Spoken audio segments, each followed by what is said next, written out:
back to episode 8, and I'm super excited to have one of my friends. We call her Slim. She's actually the real Slim, but not very shady. She's part of the 8th episode today for The Drop. Now, if anyone is tuning in for the first time, this is a segment from Off the Hiring Record, where we cover anonymous confessions, thought stories, and questions from recruiters, hiring managers, and candidates. And as I always say, this is for everyday people like you and me.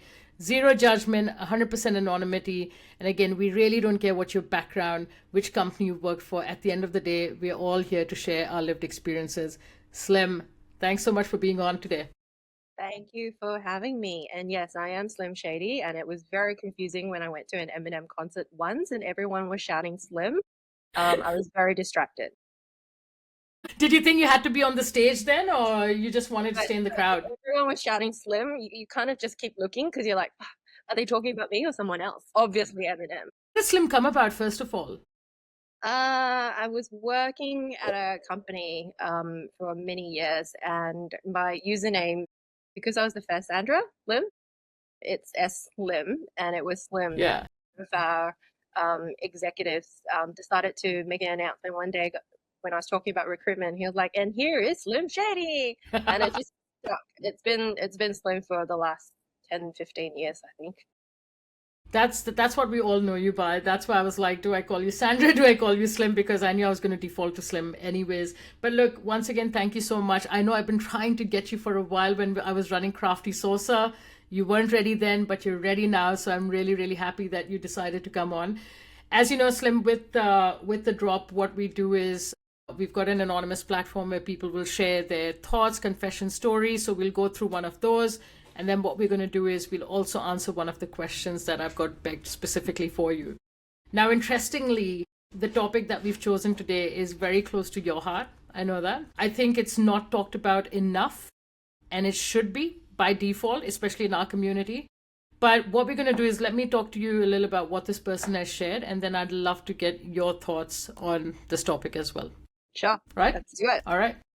Let's do this. Let's do this. All right. So, this person who I actually know, but I'm not going to say any names, they basically shared, we are reaching a breaking point. Watching colleagues leave and having their workloads redistributed onto an already exhausted team is demoralizing. While AI is framed as an efficiency tool, the reality on the ground is more work and less support, and a loss of the collaborative culture that makes any company successful. For how long can we sacrifice our well being for the sake of lean operations? Burnout is not a sustainable business strategy. Ooh, I love that. I love that. Burnout is not a sustainable business strategy. And with all the layoffs happening, holy shit. Take it away, Slim. Tell us what you think. There's just so much in there to unpack.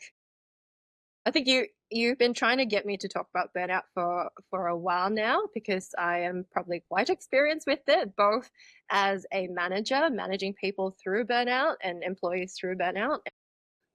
Most recently myself as well going through burnout, right? It's definitely not a sustainable company strategy. It costs so much money on the company.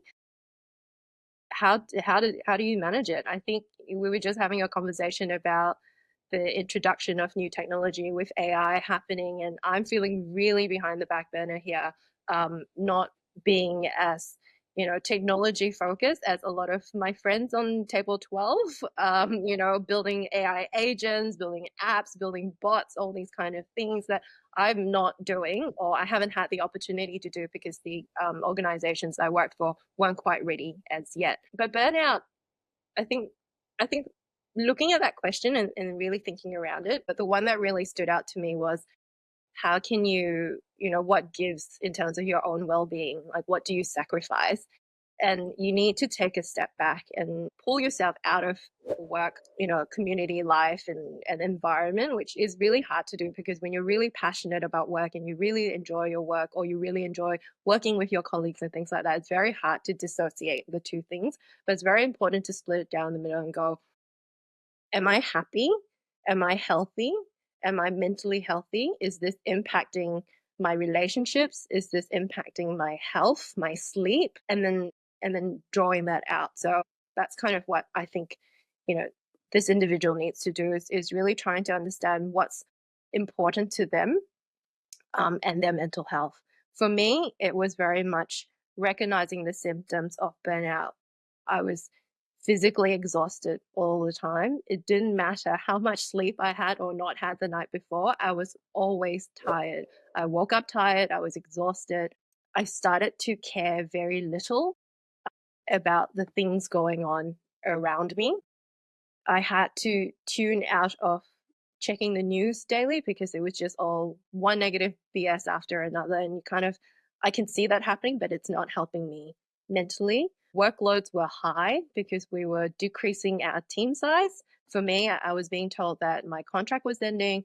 I had to, find different avenues for my team and let them go. And we were being outsourced. So those things weren't helping either. But at the other hand, it's like the work was still so much to do. The recruitment wasn't stopping, and I had to, pull together a piece of work that we would have happily outsourced to a consultancy that would have taken them 2 months, and I had to deliver that in 5 days. So it was overwhelming, and there was a lot. Personal life wise, I had, a really close friend's husband diagnosed with cancer, very much touch and go. I had someone in the community pass away suddenly in the middle of the night, and another two friends that had heart issues. So I think everything that was happening to me, even though it wasn't happening to me, it was happening around me. I just got very tired and I just didn't feel energized to want to do anything, to work, to care. Yeah, it was a really tough time. Thanks so much for sharing that, Slim. And I think, care fatigue is a real thing and it happens, right? I know in our industry, again, we don't talk enough about it. And I know you've been very explicit behind the scenes when you and I have spoken about it, how it's happened. Did you get any support? I mean, what sort of mechanisms did you put in place for that to happen? Because I know you probably wanted to just shy away from everything that was making you feel a certain way. And that was probably your job, which is we spend more time at work than we do with our loved ones. What support or what mechanisms did you put in place to make sure that it doesn't happen the same way the second time around, even though it did? Yeah, I think that's really so important. I think for me, because of the position I was in, a lot of the work that I was doing, as terrible as it sounds, I was masking for the team because I was trying to protect them so that they wouldn't have to see the dysfunctionality of what I was dealing with, so that they didn't have to deal too much with the stresses of what was going to happen to them and their positions. Obviously, they had to know at a certain point in time, but I was trying to protect them as much as I could from the aftermath of the situation. For me, was having a very close, tight knit group of trusted individuals that I could go to. Shout out to those that had stepped in. I had messages from people because I would go to them and go, I'm feeling this and I'm not sure what to do. And the response was, you're in HR. What would you give the advice to, someone going through this? I'll be like, oh yeah, I would say this. And they're like, there's your answer, right? I think for us within that HR space, we are always helping those in need, and we fail to do it for ourselves when it happens to us. It's easier to give advice and directions, but it's really hard to diagnose it for ourselves.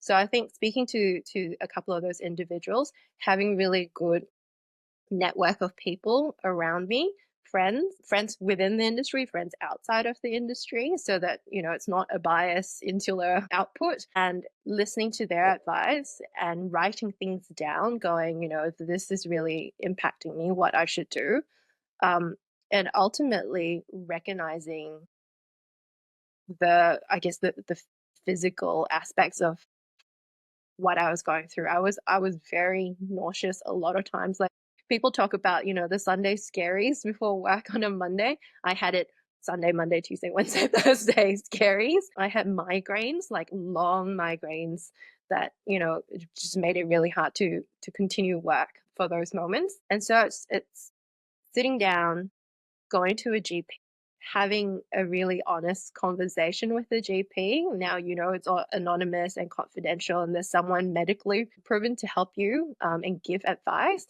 And I cannot say this enough, but if your company has an EAP, use it.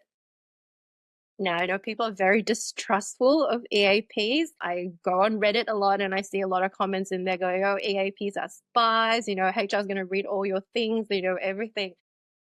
No, we've run EAP. I've run EAPs myself and established them. They're completely anonymous. All we get is, how many people have, used the service. It's that. We don't know what it's used for. We don't know who's been speaking to. So it's very useful. I myself was quite distrustful of EAP in the first instance, not because I didn't get the process of the system. It's just I don't like talking to strangers. And I have this weird distrust about speaking to counselors or therapists that don't quite understand what I'm going through. But I'm so glad I made myself do it. What I actually did was I messaged a friend and said, I'm going to call EAP today and make that accountable. Because if I did do it, then I would get myself in trouble because I told my friend that I was going to do it. And I did it. And it was amazing. It was really life changing for me because they helped put into perspective a lot of things. They ask questions back at me of things that I would ask people if they came to me with the same problems. And I think one of the first questions one of the counselors said to me was, in 5 years from now, would you look back at this time and be so distraught and distressed and like, with this still, make you feel so upset? And you kind of go, actually, no. At the end of the day, it's just, Wow. Okay. This is quite a bit to unpack here. And unpack in the sense that this could be preventable, right? I think burnout can sometimes be preventable provided you understand the signs. Us in TA, we are so used to bending over backwards, doing what we can to deliver, right? At the end of the day, we deliver. I like with what you just said around, the mechanisms, you sort of understanding what was going on, having the right support. I think this is so important. And I'm glad you touched on EAP because I remember a few years ago, I used EAP, very, very distrustful of it, very similar thought process.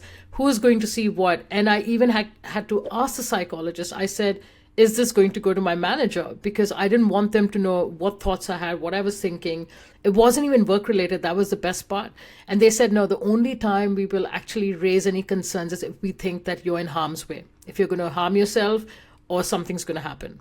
I was like, okay, that's all I need to know, that it's not going. But having the right people in your corner is equally important, right? And how do you think we can actually prevent this from happening? I know one is seeing the signs, but what if you don't see the signs? I'll give my own example. I love being in recruitment. I have a proper passion for it in the sense that I will wake up early. Like I dream of my hiring managers. This sounds ridiculous. But you know what? I dream of when I'm working. If I have something that I know I have to do the next day, it will be in my mind. It will wake me up at 3 o'clock, besides the whole perimenopause I'm sort of going through. And I know this is TMI, but you know what? It wakes me up because I'm like so passionate that I have to get it done. So sometimes I feel like maybe these are signs of me burning out that I'm not recognizing and I'm treating it as something that I'm passionate about. I think everyone goes through burnout differently. So it's very hard to say a one size fits all. This is, these are the signs and this is how you prevent it kind of thing, because that's, with every situation, everyone's going through it differently. I think for myself, it was becoming very cynical, checking myself, because as we were just having a chat, I love my job. I love what I do. I love helping people find work. I have a lot of meaningful conversations with people. But once you start going down it could have been better, or if I was a manager, I wouldn't have said that. Or think about that candidate. You start having that cynicism session, and everything's just negative. There's no positive coming out of it. I think that's one sign potentially. Another sign for me was just the physical symptoms. It first started with, and we all do this, right? We're all guilty of overthinking, of replaying conversations back, and maybe that's keeping you up at night. And one or two of that is fine, but not every night, every day, for weeks, for months. So, it's unhealthy. Um, and just, I think just having conversations with people outside of work, I think is very important. And I don't mean that outside of work as in the same company you work with, but also, within that industry. So not that I don't love you, Denise, I do, but I don't mean talking to you. I want to talk to someone else that works in, I don't know, in consultancy or banking or technology or food or whatever, because they would come with an outside idea going, that actually is effed up, or that happens everywhere. So you kind of use them as sounding boards to bounce, what is right and what is not right. What do you think Sandra, we're going to go on to the other good parts because you touched on food, and I know, we all follow you, most of us, and we'll obviously drop your Instagram handle towards the end as well. Now that you know what you know, what do you think? I know because it's happened twice with you. What would you do differently now in any kind of setting that you're in? Oh, that's a heavy one. I think it's partly, I think, my personality. I am a control freak, and I think a lot of us are control freaks. We like to do things a certain way, and we want to know what's happening. And I think that's the fundamental DNA of a recruiter or a person in TA, is that, you want to know from the conversation handoff with the candidate to the conversation handoff with the hiring manager to the contract signing to everything's delivered, because you need to be in control of that, because you don't know if a candidate, even if they say yes and they sign a contract, they could still ghost and not turn up on day one. And likewise with a job, right? You can make a job offer and you could still rescind the offer at the end of the day. So until everything's signed and dotted and a person lands at their desk on day one, and that's that control, I think, that we've learned behavior through our work. And I think for me, it's realizing that I actually can't control everything. I can't control people's behaviors. I can't control their emotions. I think realizing that has come through many years. And obviously in most recent times as well, as like I can't control it. And so if I can't control it, I can't let myself be upset over it. And if I can't let myself be upset over it, it's not going to keep me up at night. Easier said than done, but I think that's for me how I would suggest the pathway for. Thanks, Sandra. I've got one more question just related to this, and then we'll move on to the Q&A side of the segment. Food. Food is your love. How how has food and your exploration and your love for food helped in this instance? Food is great. It connects people, crosses boundaries. You share different backgrounds, upbringing, stories over food. Everyone needs to eat. Not everyone wants to eat, but everyone needs to eat, right?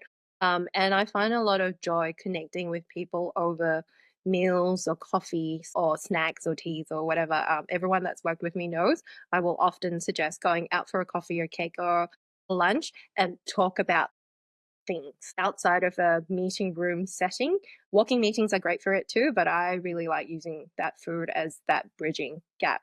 And I find food really healing for me, because knowing how someone enjoys their food or shares that, I guess, that passion about, where food comes from, what type of culture this is, what I was eating, when I was growing up, or this is what my grandma used to make me, and this is what my mom used to make. It kind of breaks down a lot of that awkward barrier, and it opens up conversations, and you get to know the person a little bit better. So I love food for that. You are amazing at what you do. I've already told you this when it comes to your food vlogging and blogging. I don't even know, when they have that phone setting for food, I've tried to take out pictures the way you do. It just doesn't happen. I don't know. I need to get better at doing that. But you know what, Sandra, at the same time, you're right. Food brings everybody together. But the fact that we have conversations on the side, outside of a meeting room, outside of a Zoom call, that makes all the difference in terms of connection. And you know what? Your recommendations are like spot on. I've used one of your recommendations, so I would say whoever's listening to this, please follow Sandra. If you want to know what's the best place, and not just in Melbourne, but even overseas, she's the person to go to. Sandra, thank you so much and I know that that can be a bit of a heavy topic to touch on. I really, really appreciate you opening up and talking about it. And, like I always said, there's always going to be a spot for you on this whenever you want to talk about it.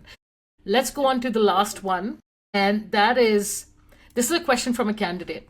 Okay. What type of transparency do you value in a candidate?